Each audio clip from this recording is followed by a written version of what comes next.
Welcome to this week's episode of Cow Daily. Bit of a mad one this week. I'm living life on the road, and I'm doing this one from my mom's basement, yo.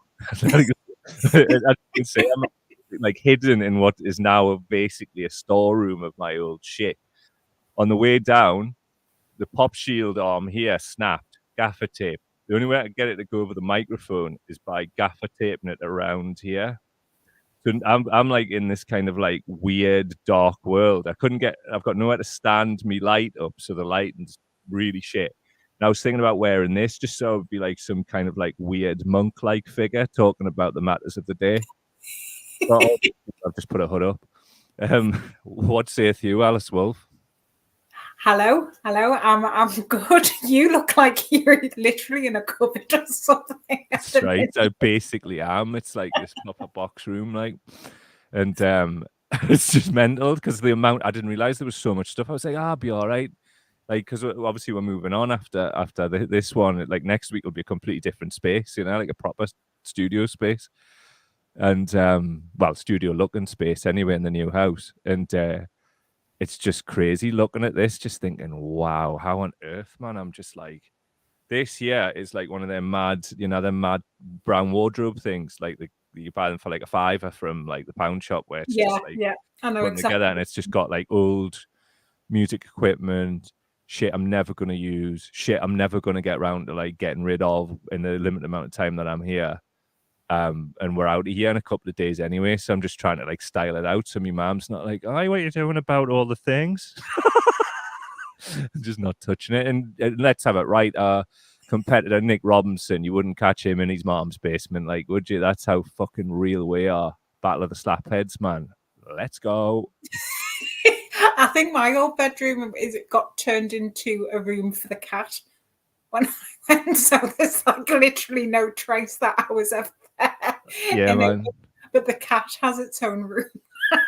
No, this place is just like kind of some kind of mausoleum to my childhood and my teenage years, I've been like doing that thing you do where you go looking for a pen and then you end up sitting there for half an hour with like this box and pulling loads of shit out, going, oh man, look at this.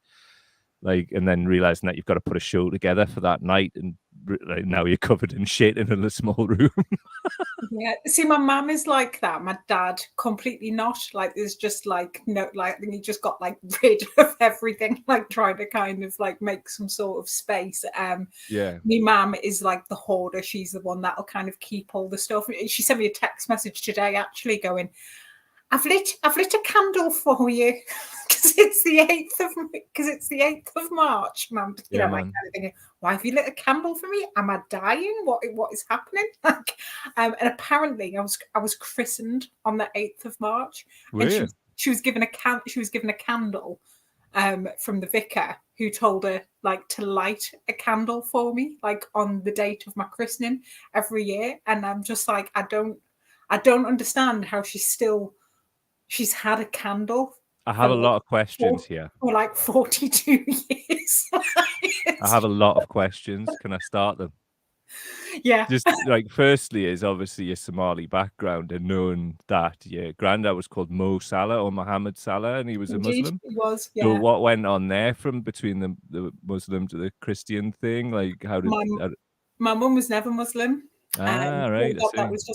That was just my granddad. My nana never converted, and my mum never. So they were always Christian. When I was about like 13, my granddad he didn't try to convert me. I think that would probably be too strong a word. He tried to get me interested. He was like trying to get me like an English version of the Quran and stuff and things like that. But we think that's just because me nana told him I'd started wearing black veils and he didn't know what goths were. So it never ended up happening. Yeah. So he was the only Muslim member out of our family was my granddad, apart from the kind of more distant relatives. And just for time pressure, I did have a lot more questions, but I'm going to stick with that one because that was the one that was burning straight away. I was like, how does that work? Like, how does that cascade through the generations? I mean, I probably should say what's on tonight's show. Tonight on the show, everybody, we're going to be doing a little bit on International Women's Day, Up the Sisters. You're going to tell us about Emma Goldman, which I love hearing about, and I'm looking forward to you sharing that with others too. Also, we're going to be talking about ocean plastics, some of the good things that have come around that. Also, I made, I say made a video. I pointed my phone at a beach that I was on in Shetland the other week, and I want to share that video with you just so you can see what impact it's having up there. Also, just like I say it every week, I'm not out to mention Jeremy Corbyn every week, but every week he's getting more and more of this. Oh, well, it was his fault. And I just wanted to do the latest one because somebody I absolutely despise, which is Tom Watson.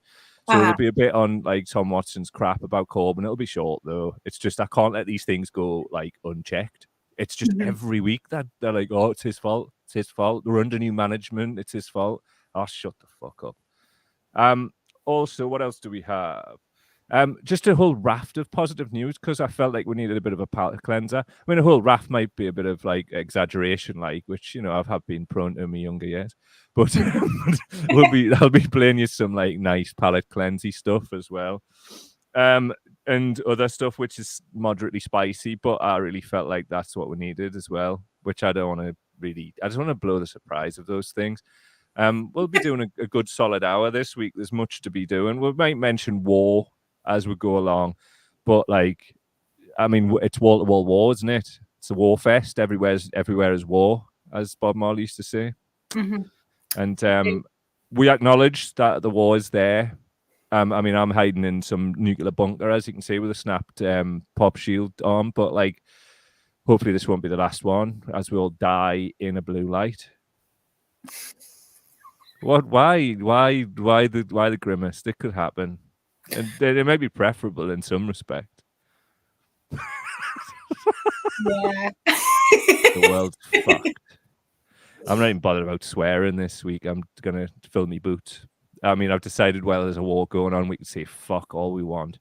Yeah, absolutely. Absolutely. I've said it quite a lot this week, I think, as well. I think one, there was something it was in the Huffington Post or something shit like that, saying Huffington Post, man, seriously. Could a small nuclear war reverse climate change? I'm just like, what is it with like this liberal like mind meld that's going on? They've lost their minds. Ian Dunn was, and I forgot to put the slide up last week, but Ian Dunn was fundraising for arms for the Ukrainian army. Like chip in here, everybody, for a Kalashnikov. Like, what is going on with these people? No, honestly, I should stop saying like, oh, this year is just the wildest timeline, because I've been saying that for the last 2 years, and then kind of each year kind of like ups its game. So I think I'm just going to shut up now. I think on these matters, it's like I have to. I mean, I try to get better at fact checking, because you should, but it's like, now whenever I read a timeline, I'm like, that's ridiculous, that's not true, that's photoshopped or something, and totally, like lo and behold, it's usually right. Like the climate change and nuclear war one being a latest one. Totally, man. Just a bit of housekeeping before we go on to hearing about the big lass in the house, Emma Goldman, one of my favorites too. But if you're out there, please share the stream, good people. Get it out to other people. And also, if you'd like to go and watch one on YouTube, it'll really help with potential monetization and all of that carry on. So that would be really cool. Also, if you want to support what we're doing, go to patreon.com/cowdaily. That's patreon.com/cowdaily. However, as a man, I'm going to step off because I ain't introducing International Women's Day. That's not my place. It's my place to listen today, isn't it? Are you going to mansplain International I'm going to be very careful not to be splaining nothing today. I'm just like, it's all you. The floor's yours, Alice. Tell us all about it. Bye now. Okay, right. So, yeah, for International Women's Day, thought like, let's maybe talk about, kind of about a famous figure. There's lots I would have loved to have chosen from, and I could probably do an entire hour on each of them, to be honest. I think for myself personally, Emma Goldman is a good one to go for. She is definitely one of the sort of figures that kind of brought myself to anarchism, really. I kind of describe myself as having Marxist narcolepsy because I can't read the Communist Manifesto without falling asleep. And I'm being deadly serious. Like, I literally can it. I'm not criticizing its ideas or anything like that, but I think I've talked on this show before about how I find it really hard to absorb very academic language, and I always have done. I've always really struggled, and I've never really understood why that particular piece is always the first thing that's like pressed into the hands of young activists when they, when they first start getting involved. So for me, in terms of like kind of reading theory and stuff and things like that, and like reading kind of history, nothing really caught my attention until a friend of mine gave me first of all, it was like the volumes of Emma Goldman's autobiography. So there's 2 volumes of that. It's called Living My Life. And she is just, sort of like OG feminist agitator, really. She was born, so she was born in 1869. She was born in the Russian Empire, but the kind of part that she was born in is what is now Lithuania. Mm-hmm. So she came to America as a young woman, sort of escaping sort of violent father and kind of, the expectations of, what was, what she was supposed to live up to for a young lass at her time. And she came to America, and I think like a lot of people at that time, she was kind of brought into anarchism by the murder of the Haymarket Martyrs in 1886. So for people who don't know, that was there was a big sort of workers gathering, meeting, trying to, like several unions had been and organisers had been trying to sort of fight like really appalling factory conditions at the time. So there was like this big sort of meeting at Chicago Haymarket, and at some point an explosive device went off, and to this day they don't know who set it off. It killed a police officer and like injured many others, and the state basically rounded up the organisers of that and executed them, and it caused like ructions on throughout the country, even among the most conservative people, and it really, really affected Emma Goldman. And from there, she just kind of went from 0 to 60 and got really like heavily involved.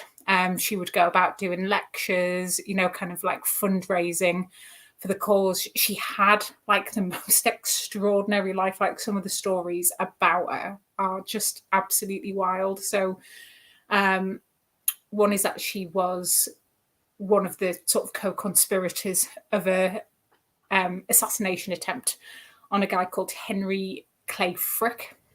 And so that was her and her friend / lover, Alexander Berkman. And they sort of plotted to do away with this guy who'd like, he was a strike breaker and had like murdered workers who were kind of trying to organize and things like that, like basically had his people open fire on them. So yeah, the assassination attempt didn't work. He did end up injured, but he didn't actually die. And Alexandra Berkman went to prison for that, and he went to prison for a really long time.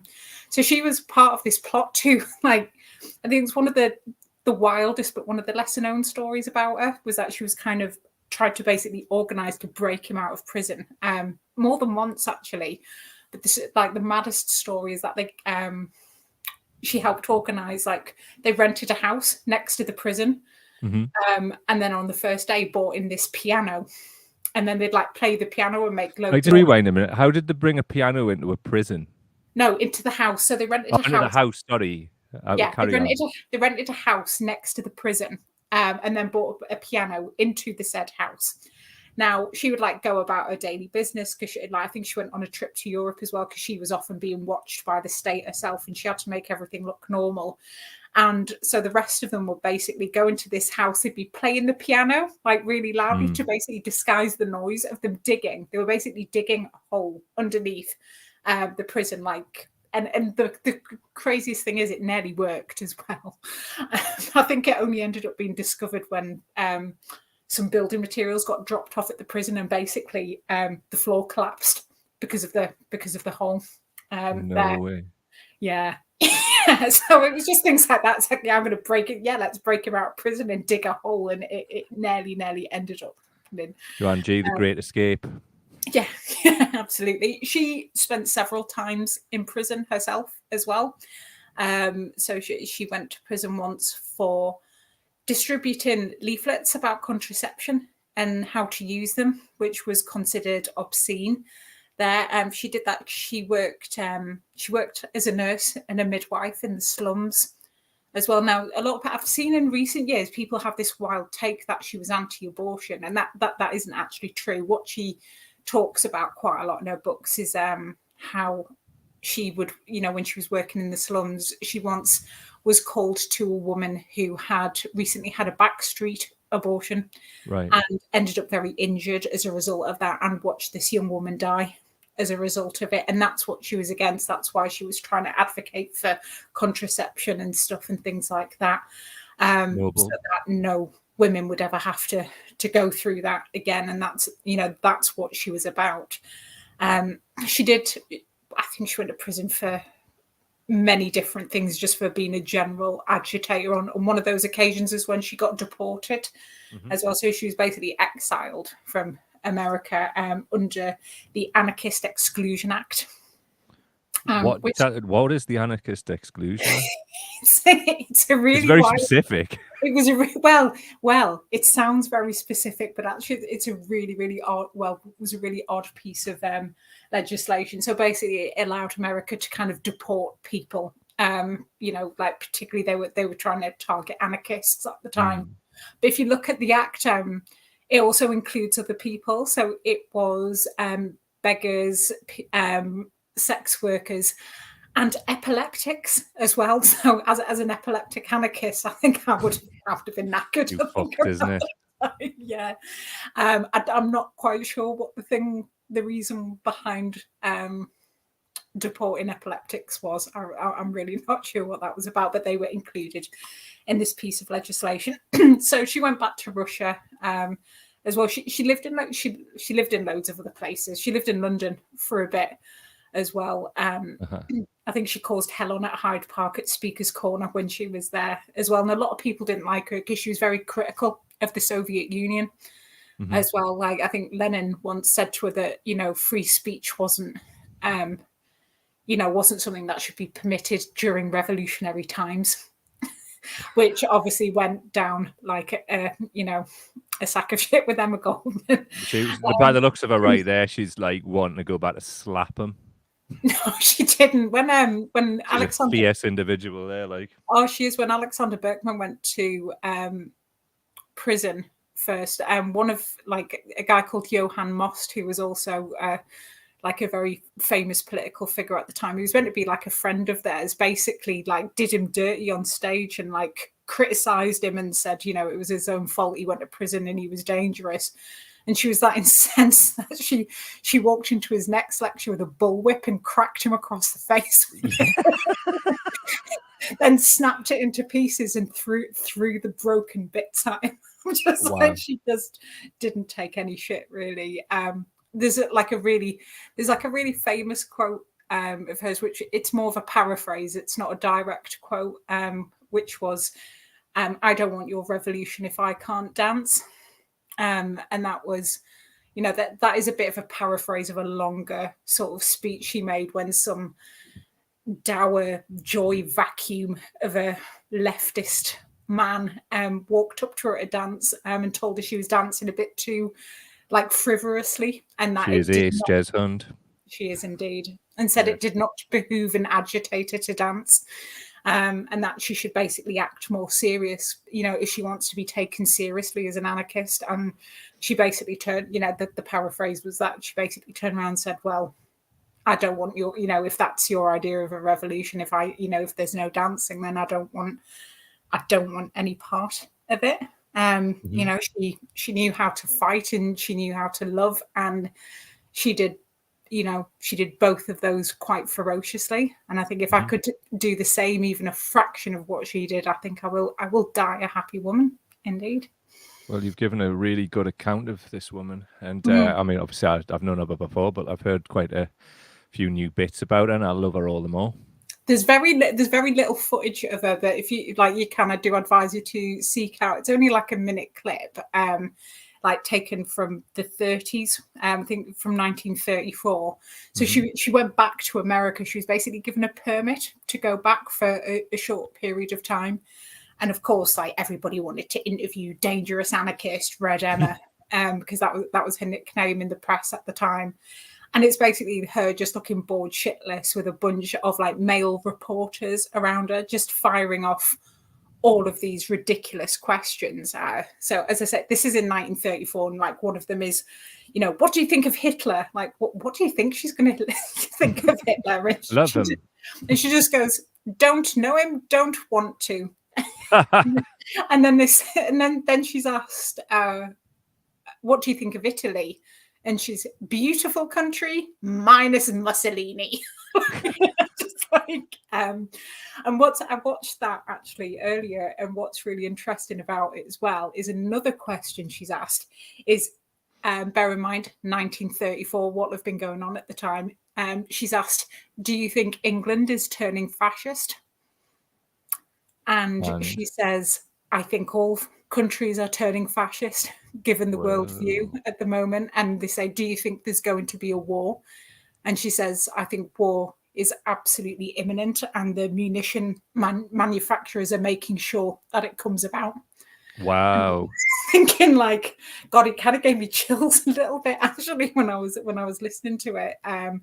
Thinking, yeah, like she knew. Yeah. And Goldman knew.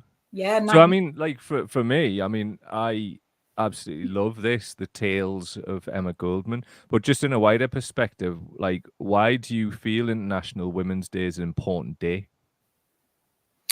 I think we're still, you need to celebrate the victories, that there has been, absolutely, but kind of realize there's really still a way to go in terms of, institutionalized misogyny. We're kind of hit, of what happened to Sarah Everard, and the kind of many stories around that, which are, kind of similar. The fact that the Spy Cops inquiry still exists and is, that issue of, kind of female activists being targeted is still very much an issue today.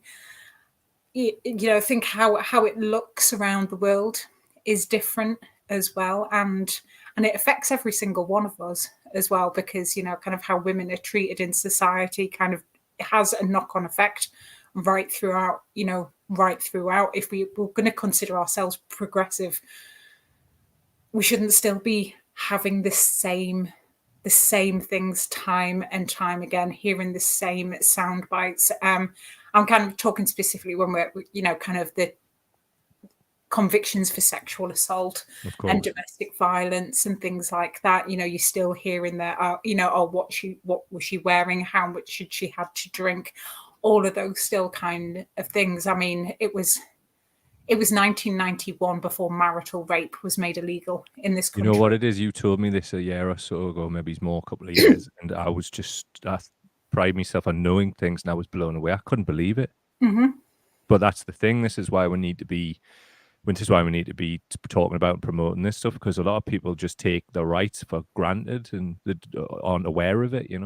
Absolutely. And again, that's a really good point as well that you've just made, because, it's, people have really fought for these rights and people take it for granted. And I think, people like Emma Goldman, like Lucy Parsons, who she was one of the founders of the IWW, really, really fierce organizer herself. Voltairine de Cleyre, who my swan is partly named after as well. You think a lot of the things that they kind of did, you don't realize that what they did is actually we benefit from that today. Things like access to contraception and kind of the laws around rape and sexual assault, that do exist. It was all because it was like fought for, and rights do have to be won, absolutely, but they also, it's our responsibility to maintain them, because people will try and take them away from you as well. And I think that's the other reason, that's the other reason why it is important as well. And as I get older as well, I think I just realize how, we've talked about this before in a wider context, how everything we learned at school is wrong. Yeah. Everything is wrong. And, kind of even the things of, a view of the past of, women stay at home and men go out to work, and think like, actually, when you kind of learn, it's like working class women particularly have always worked, really. They've always had to, they've always kind of done some kind of things. History of women on the battlefield as well. It was always that, men go to war, men do this. And it's actually, there's going really, really far back. There are countless examples of women going into battle. Even fairly recent discovery for myself that female pirates existed, and they used to command entire ships of men, like stories of like Mary Read and Grace O'Malley and everything like that. I know somebody who's related to Grace O'Malley. Do you? That is amazing. It's only in the last few years I kind of like knew that she was even a real person, I think. Pirate Queen Grace O'Malley. Yeah. Shout out to the O'Malleys in general. All the best. I love how that Irish and you just has to kind of give a shout out to the entire... Shout out to every Irish person all around the world. Just take some comments. That's amazing. So yeah, I think that the roundup of that is the roundup is that we need to maintain these things. There is still more work to do, but we do celebrate the work that's already been done. Before we take that comment, actually, I'll ask this question. And I thought, no, I'll not ask you because it might look like I'm trying to muscle in on National Women's Day, but I'm really wanting to know the question, so fuck it. Like, what role do men have to play in this, in upholding women's rights and that kind of thing? Because from my perspective, like the whole discourse, especially for the last 10 years of like social media, has really been poisoned, and you're called all kinds of names if you like want to support women's rights, so what do you feel men should be doing? I think sometimes, it depends on the context, really. Sometimes, it's kind of listening. We don't need people to say things. We need people to listen. But also, I think there's a big thing at the moment, and I would agree with it, is challenging other men. I think, particularly when it, what we do know is that people do it. Progress tends to happen when people listen to their peers, and the people around them, and that can sometimes, to me, I think, be more effective than any law that's put in place. When actually, you've got somebody's friends, somebody's family, saying, we don't do this. This is absolutely not acceptable, and not being afraid to challenge that. I think a lot of the time it's tiptoed around. We don't always ask, to ostracize any bloke who steps a foot out of line, from your circles. Sometimes that might be necessary, I don't know, but it's what one is just holding accountability. And just not repeating the same old myths, that exist, that still exist today, really. So what I'm hearing is like holding other men to account, for just misogynist bullshit or just general like dickheadery, and sometimes things that are a bit more darker as well.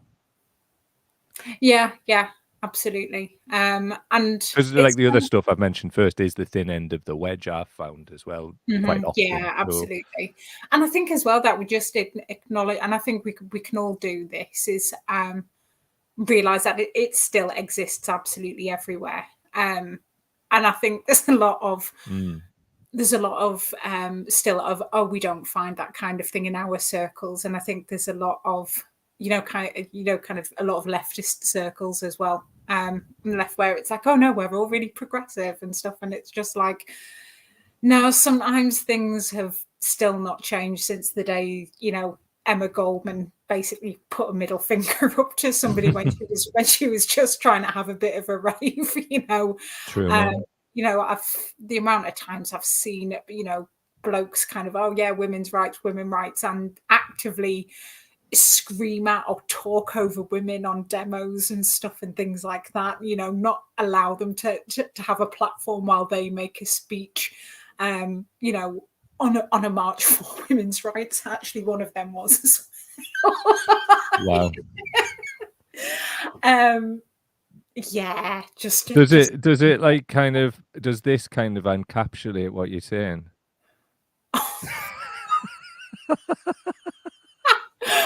Oh, For the audio people, this is a picture of like three women who were invited by the MP Charlotte Nichols. They're like kind of like business people in Warrington to meet Keir Starmer, who is stood while they all look at him. He's doing all the talking, like Keith splaining with his hands out. And the caption reads, "I'm sorry, but this is the funniest fucking photo to use to celebrate International Women's Day." Inclined to agree. Is it a bit like that? Yeah, that has just made my toes curl all the way up. I think the only thing that could be worse than that is the one of like Matt Hancock when he had a visible erection because there was a woman stood next to him. I heard he was just tired. It can't happen when you're tired. Like you get a bit of a like chub on, you know. I'm also really conscious. I'm sitting in my mom's basement, like kind of harp whispering, like I'm like a child again, talking about stiffies. Do you know how what an interesting dynamic this week. I'm 45 years old, for God's sake. Oh, just need a waltz in now. That would be great. I've loved visiting, you know. I've loved to visit. But right, we'll take some comments. That was great, by the way. Thank you. Janine Harrison says, just stop killing and violence against women and girls. That's the start of equity. On average, every 3 days, a females are killed by somebody they know, which for me is grist to the mill about men. Get out there, and if anybody's a bit questionable, get them challenged. And yeah, I've done that. I've done that before. What else we got?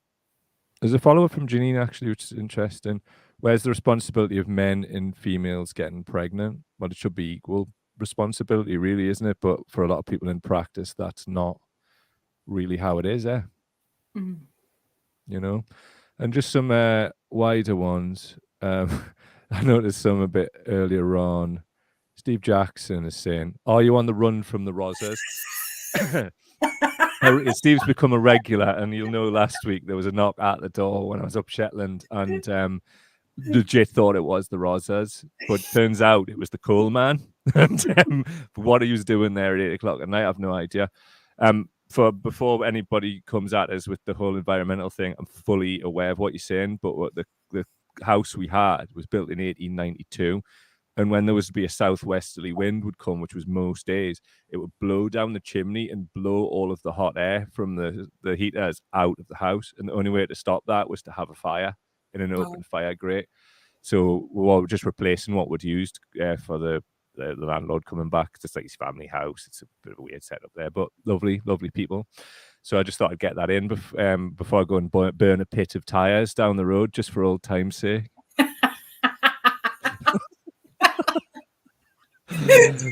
Right, let's have a look. We'll see if there's any more. There's one here. My cow should get a peacock on his shoulder like Alice's swan. I might do in the next one, like get one properly stuffed up, nice one. And that Jez Hunt saying as well, I don't want to die in a nuclear apocalypse. I want to die from the collapse of the environment and a super virus. Me too. Me too. Yeah, that was wicked, man. Thanks for the Emma Goldman stuff and also the International Women's Day stuff. And I hope I did a good job at listening. You did. Modeling the behavior required.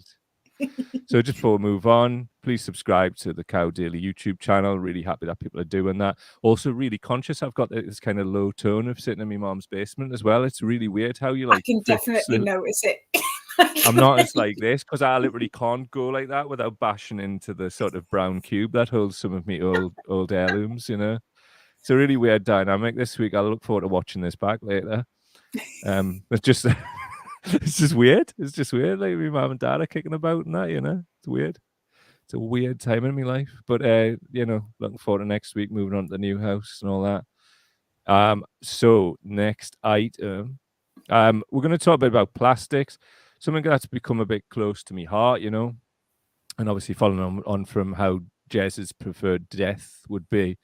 Maybe like the seal that I saw on the beach the other week, which had been throttled, or the picture of the otter that I'd seen, which also had been throttled. So sadly, I was really cold when I made this video, so I forgot to turn my phone to the side. So it's one of those like long ones, but you get the vibe, and I just feel like this video is an interesting juxtaposition between what man has done and what nature provides in its beauty. So a couple of minutes and we'll be back. Okay. Look at this here. How beautiful is this? Lovely, isn't it? Incredible. This is Meal Beach in Shetland. There's one of the dogs, Scrappy. There's Zebedee enjoying himself. And there's DJ. Now look at this. Look at the state of this. Shit. Stuff everywhere. It gets much worse, trust us. Watch this. Look at all this. What the hell have we done to this planet? Look at it. There was a seal the other day wrapped up in all of this crap and rope and plastic, throttled by the neck. Look at all this. It's all washing up from the fishing industry. It's all plastics in the ocean. We're in the subarctic here, right? And I'm a combination between like gutted, wanting to cry and wanting to punch a fisherman in the face. And look at it. Look at this, man. Look at all this. Just all of this crap on this beautiful beach. This beautiful, lovely place. By the way, it's like -2 here at the moment, something like that. But all this seaweed here, look at it. Look at it, man. Like, you're seeing this in action. And if this is happening all the way up here in the subarctic, imagine what this is like the Pacific bloody garbage patch and all that. We're in the North Atlantic here. It's not the most populated of places. Look at this shit, man. Look at it. It's bloody everywhere. Little bits of plastic, fishing rope, like you name it, everywhere. Look at this, man. Honestly, I'm absolutely friggin' furious. Look at this shit. Watch as we go further in. Look at this. This is a little burn fresh water. You get otters coming here because they hunt in the sea, and the Vikings brought them here, and they're getting killed as well. I saw one like throttled up as well, and look at all that crap up there. Look at all that. Right, I'm going to leave you with like something that looks beautiful. Look at that. Absolutely disgusting. We need to sort this out, everybody. We really do. If we can wreck Shetland, we've wrecked everywhere. We need to have some serious words with ourselves, all over. Let's stop pretending this isn't happening. See you later. See you later, mate. Aye. See you later. come with the see you later right at the end, like. Sorry, I think I was like talking to you when you first started because I didn't realise that wasn't you speaking in real time. So I do apologise. I've never seen anything like that before, and before I moved to where I am now, I mean, I'm still coastal, but I lived in a fishing village. Yeah. Before then, and used to see the odd bit of fishing waste, from the industry there before, but I've never ever seen anything like that before. That was it nets and stuff? I was trying to just figure out what I was looking at. What it was, right, was like lots of pieces of like plastics, like ropes, but it was also little shards of plastic. There's one of the local divers, she's an artist as well in Shetland, and she would often post like GoPro footage. She would go and stir up the bottom, and it would just be like plastic and sand and rocks, and it would just be like all of it. It's honestly fucked. So what happens is, right, the local fishing industry, the Shetland pelagic fleet, I've been told, but like it was before I got up there, they were being challenged on this, and their default reaction is to blame the foreign fishing fleets. It's never them. It's like, yeah, whatever, mate. Like, so none of this is yours. All right, we get it. So Shetland in itself is obviously, it's right out there in the North Atlantic with the North Sea on one side. And it's a bit like a catcher's mitt, so it does like catch things. But seriously, the sheer state. I mean, we lived right on the beach, you know, the place we called Beach House that we were living in. Mm-hmm. And I would go out there and you would see stuff all the time. And those little bits of rope and whatnot, if they've got like sort of fish guts on them, well, you can guess the rest. The seabirds are eating them and just choking. Yeah. So it's like it's becoming a real issue. And the reason I went and took that is like, well, for one, we went for a walk on that beach, which was Meal Beach, which is like on the west side. I got a bit of pain there. Sorry, I've got a rotator cuff problem at the minute, and if I point out to the side like that, really hurt. I nearly like sort of bit the microphone. Apologies for that. And so we went over there just for a walk the dogs, get out there. There's a nice walking trail up there. There's loads. Shetland's really good for the access like that. Yeah. And I was shocked and stunned. And it was only a couple of days earlier that like some of that fishing net had got tied around a seal's neck and had throttled it to death. And like you see things like that, and it's just horrific, you know. It's like it shouldn't be happening. And to give you a sense of scale, I mean, I think there's some like Hexham, for people who don't know, is like a market town in Northumberland. I think it's got about 30,000 people living in it. Shetland's got 20,000 over the whole expanse of Shetland, which is a huge amount more. And it does rely on its fishing industry and whatnot. But there needs to be some change. I mean, you can get like sort of like biodegradable nets. You know what they are? Just made from rope.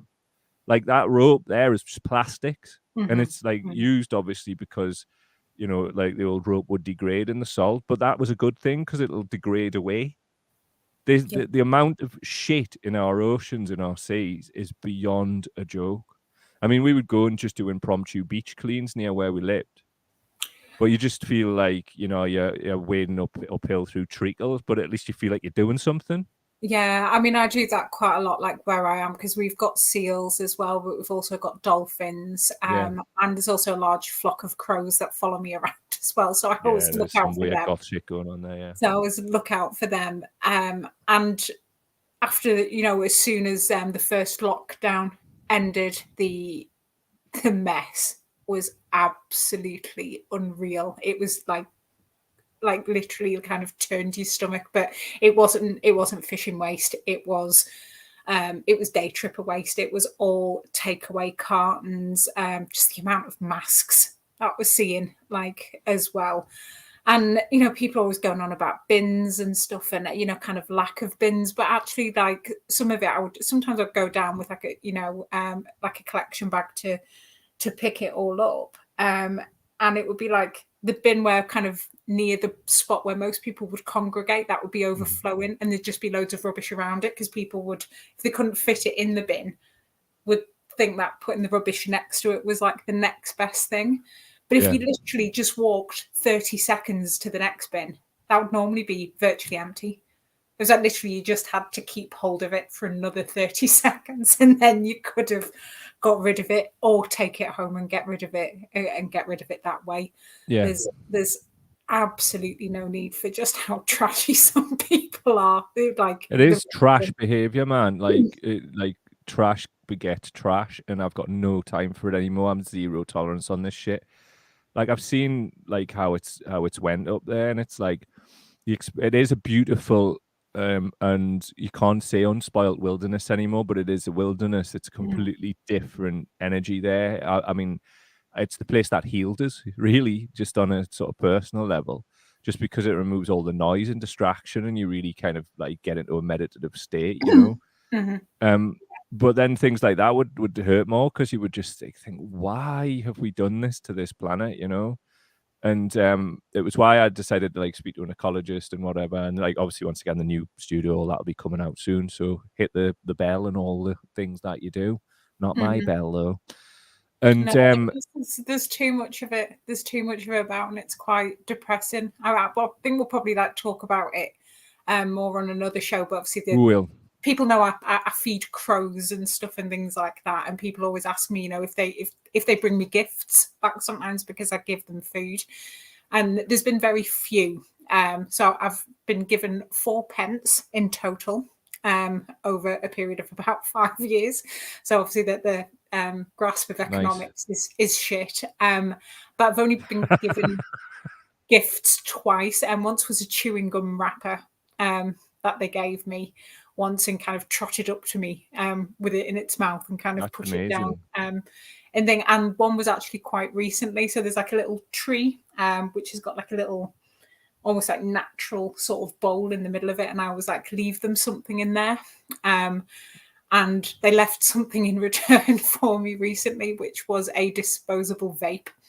What about that? It's like lovely. Yes, Does it have more to take plastics. smoking again? But like, yeah, the fact that I mean, this thing was absolutely filthy. It had clearly been in the mud and they'd sort of dug it out and yes, let's give it to the human. But it's like, which was lush, but was massively depressing at the same time. That they've just kind of got that around them. Might have always as well been a really ingenious way of getting me to get rid of it as well. Could have been.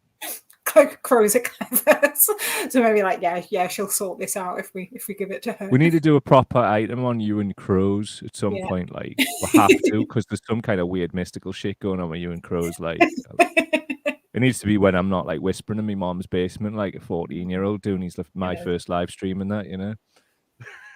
But do you want a bit of hope? Because I do want a bit of hope. I've seen a few things recently which have given me some. So let's look at what you've got. So from in Panama, environment, 175 countries signed plastic waste treaty. 2 competing ideas had been put forward, one led by Peru and Rwanda, and it encompassed all stages of plastics life cycle from production to consumption and disposal. The second was a far more limited deal focused on plastics in the ocean, spearheaded by Japan. We now have one text that speaks to full life cycle. It speaks to legally binding. It speaks to a financing mechanism. It speaks to understanding some countries can do it more easily than others, says Anderson, who's like a representative from Kenya. There's been a long, hard road, but I'm very happy. So basically, we do have a legally binding treaty signed by 175 countries. Obviously, we need to do more as humanity and whatever. But I don't know if this is the first time it's been a legally binding treaty.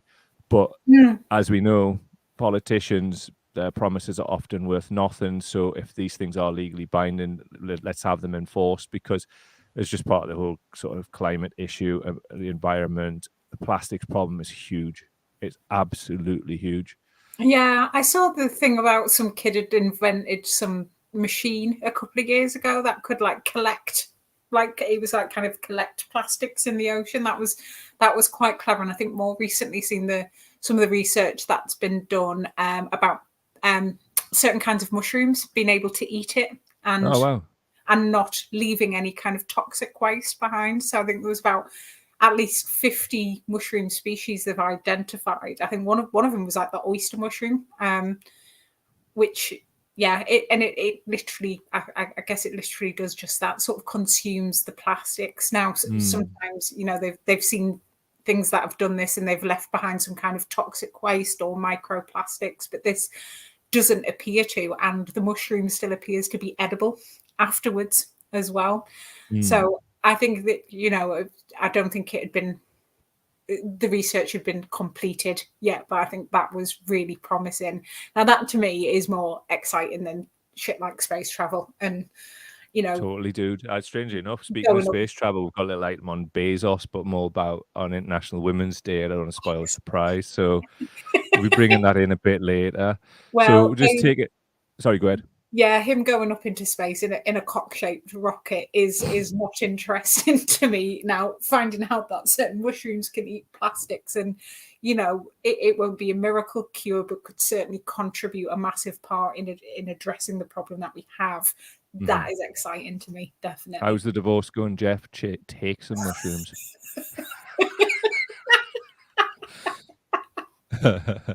Just something I want to address from the previous item, just Janine. I feel I'm a bit too strong. Let me know. Janine, you're strong in the best possible ways. Like the comments that you put forward are valid and they needed to be said, and that's why they've been put up on the screen, mate. So don't worry yourself. Yeah, no, absolutely. Don't worry about that at all. Speak the truth. On this item, B62 Boom 1, cool name. That's absolutely appalling. We treat this planet as if we've got another to go to. Absolutely, mate. I mean, you're probably feeling how I was feeling, where I just wanted to slap a fisherman. I think it's how long it sticks around for as well. That's what's terrifying about plastic. It's like 450 years or something for a plastic bottle. And even then it probably just dissolves into beads. It's like it's not gone. It's just it just kind of disintegrates. And I was seeing like old school Coke bottles, like the old school Plazzy ones, and man, like you would see stuff that you just thought you'd forgotten. It's like it's all still out there in the ocean, man. It's crazy. Robert Grady's saying facebook.com/castaway rope works. I've started using these guys as prezzies for Easter as we need to tackle all waste. Obviously, I haven't got time to look into the exact inventory of what they're doing, but cheese for the hookup, Robert. We'll look for later. Yeah. Betty White in the house. Incredibly sad that we can't respect Mother Earth. We can't respect each other, never mind the planet. Yeah. In it. Let's try and all work towards that and trying to, like, you know, respect each other and then work together to help the planet, man. She's also said, strangely, there's fireworks going off in the tune as you speak. Speaking of noise, I'm like, I can't believe the noise since I've come back here, man. It's like really in my head. Yeah. It's crazy. It's crazy. Also, I didn't mention as well, like the estate I grew up on, like it used to be all right. No, it used to be bad. Then it was all right. And now it's absolutely rage again. So literally anything could happen, right? There could be like an argument. Like since I've been back here, somebody's tried to kill somebody.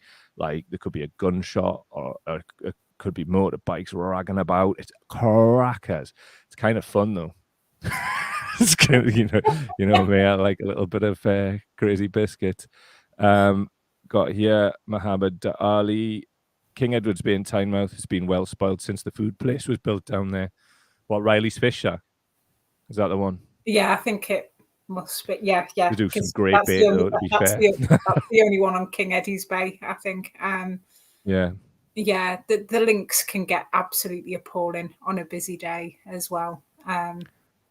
Like get absolutely like just jaw dropping. Well, hopefully the business themselves as well as the local community can help with that, because well, ideally the council, but the problem that we've got is like block grants from the council, from the Tory government to disseminated to councils, specifically ones in traditional Labour areas, have been cut to the bone. So quite often it's street cleansing, which are the first to go. Like the reason I know this, I used to work in like a consultant working with local authorities, and one of the first things in meetings that would do would be like remove bins, because then the next thing that they would remove would be the staff to empty them, and then they would put fines in for people dropping litter, because it's a way to generate cash. Don't tell them I tell you though. Right, yeah, just another one. Plastic forks you get from chip shops that I found when I've been litter picking, that just seem to be absolutely rife. But I often like end up pulling them like plastic bottles out of rock pools and everything like that, because we get loads of like, we've got a really rich variety of like rock pool creatures around here and stuff like that, you know, everything from hermit crabs and sea slugs to octopus. And yeah, don't believe in your shit in there, really. That's the flavor, like. Right, just to like B62 Boom One, following on from the last comment, said the Ocean Cleanup Project are doing incredible work removing plastics from the sea. Nice one, everybody's a couple of things forward all to have a look at and follow up there, isn't there? Next one we'd like to move on to, who is just a quick whistle stop tour through a few things just to close the show off. I think there's one thing in particular here. Tom Watson. He wrote in I can't remember what the paper was, to be honest. I've had to pull this together in short order today, given that I'm visiting family. Probably the bastard times. Corbyn's brittle embrace of factionalism left the country in a situation where a man who could have been our prime minister less than 3 years ago has given succor to the dictator who was ordering troops to overthrow a democratically elected European government. And all those people in his faction are contorting themselves to justify their previous acquiescence to Putin's illegal behaviour. Thank heavens Keir Starmer has taken the Labour Party in a new direction. In contrast to Corbyn, who was never fit to lead our country, Keir will make a great Prime Minister. The level of gaslighting and lies and misattribution of intent and beliefs in what Watson is saying there is fucking disgusting. I mean, here's Tom Watson. In days of yore, I mean, in this article, he was saying that obviously we're not fit to have been the prime minister. But look, is this the same Tom Watson? Jeremy Corbyn. Oh, Jeremy Corbyn. That's your mate there, Tom Watson. He's a lying bastard. like, I'm not even gonna like hold back and try and like do the whole geek journalism thing right now. Fuck Tom Watson, seriously, and like all of the shit that he did to basically stand in the way of any kind of government that would have impacted the millions of people living in poverty's lives. For factionalism, which he's accusing Corbyn of. He's also made a few other allegations towards Jeremy there, and I think Jeremy should have the last say on this section. To office on the back of support from some very dodgy oligarchs in Russia. Some of us have never supported Putin and never supported the oligarchs surrounding him. Indeed, when he was on a very welcomed state visit by the British government, some of us were standing together with the Chechen people. Later, I was part of an all-party delegation to Moscow to speak up for the Chechen people being bombed in Grozny by Putin's forces. And we've always stood up for some transparency on all this Russian money that's come into Britain. And that's why our 2019 election manifesto was absolutely specific, that we would stop the flow of this money and the corruption of Britain's commercial and political systems by the influence of very dodgy Russian money. Sadly, it's taken the deaths of so many in Ukraine to turn attention on the malevolent influence of stolen Russian assets on our public life. There you go. Jeremy can say his own thing. We didn't really need to add anything to that. Tom Watson, full of shit. Well, no, he's a vile little quizzling prick. And if there's anything, if I would thank him for anything, it's just kind of really just driving home the point that, to me, this system does not work. It will not allow somebody who's even, slightly all right to thrive in it. So, yeah, let's bring it down. Yeah, we need system change. Thanks, Tom Watson. Well, thanks, Tom Watson, you fucking prick. So, have you heard about what happened in Ireland?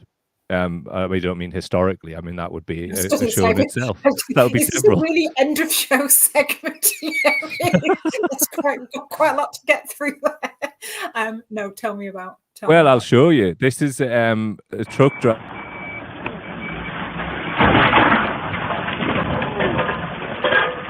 Hey! Hey! What you just saw there was an Irish truck driver reversing into the gates of the Russian embassy in Dublin.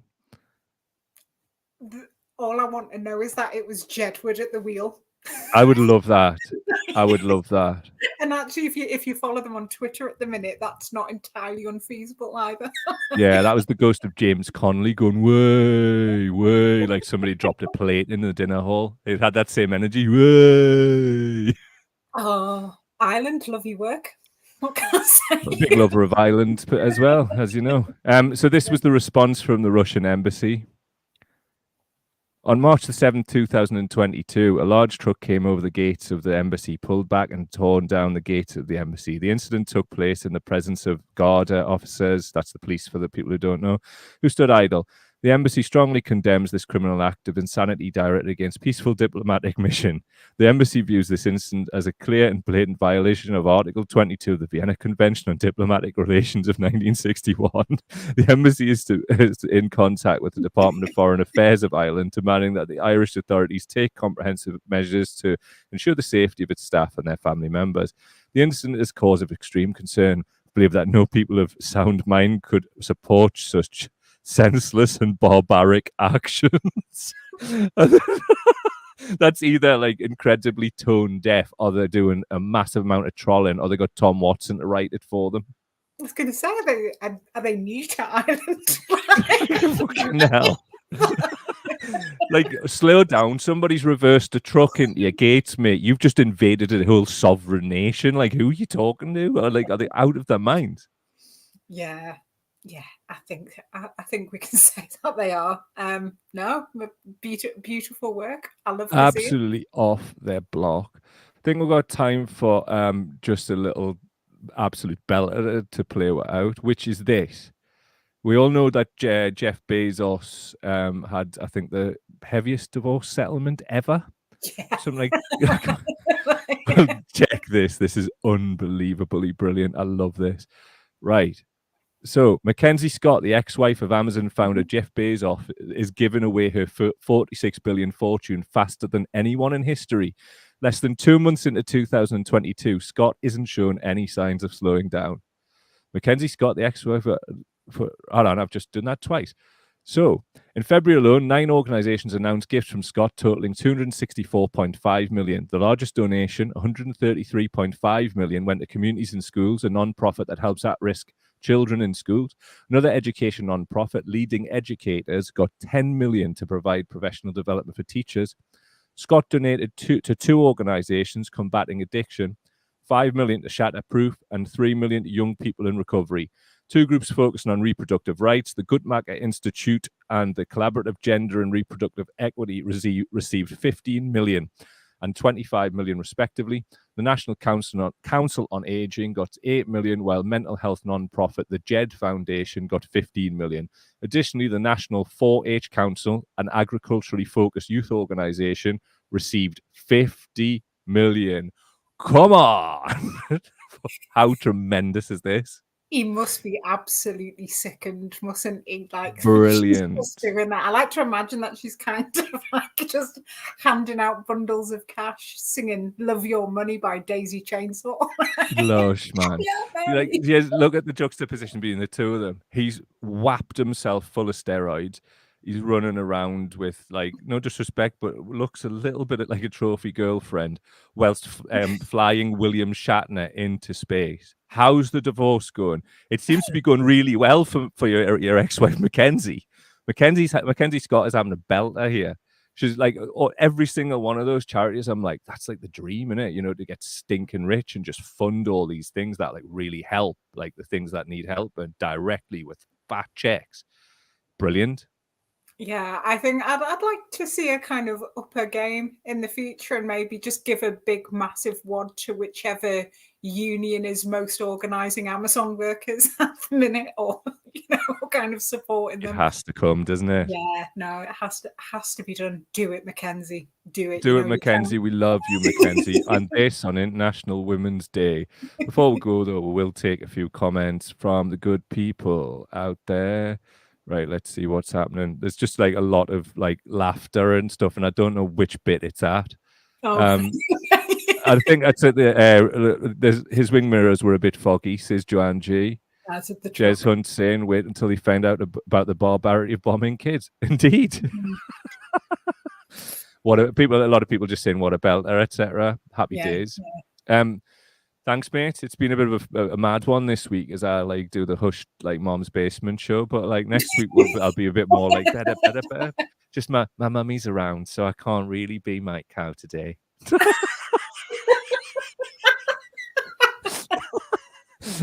She might watch it and hear me say fuck. She might hear me through the floor. It'd be awful. She won't make me a tea anymore.